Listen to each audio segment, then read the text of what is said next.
Sveiki, šiandien parodysiu, kaip naudotis Core buferiu. Core buferis toks dalykas, kuris yra pačio serverio viduje. Buferis, kuris yra serverio viduje, jis turi tendenciją veikti daug stabiliau ir daug geriau negu skriptiniai buferiai. Kodą jūs tikriausiai galėsite rasti LB.lt naujienas arba kur nors pamokose, iš tiek nežinau. Ir su to kodu jūs turėsite atlikti tolimesnius veiksmus. Kodas yra ASCII spekui, bet iš tikrųjų galite naudoti bele kur, reikia tik pakeisti importas, gal porą eilučių daugiau.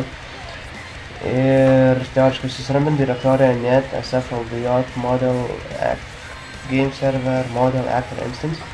Čia mes sukuriam naują klasę, ją užvardinkit buffer instance. Iš tikrųjų galite užvardinti kaip norim, bet jeigu nežinot, ką čia rašo, tai užvardinkit tiesiog buffer instance ir jums įsikurs naują klasę. Į tą klasę pas jūs bus tuščias failas, pažadys užpildytas. Į tą tuščią failą tiesiog pilnai įterpkit visą kodą, kuris bus įdėtas į LLB kažkur.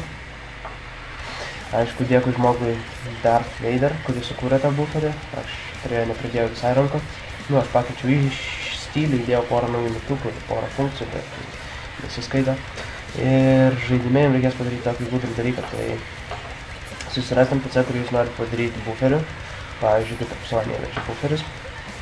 Ir to ant PC tipo pakeisti iš L2 ant PC, merchant ir kokio, tai būtent L2 buffer. Ir kai tai padarysit, pakeisit, perkalkit serverį, ištrinkit iš naujo, iškvieskit ant PC, padarykit, ką norit, kad tas ant PC refreshintųsi. Ir jūs gausit maždaug tokį paveiksliuką. Sėkmės naudojantis buferį.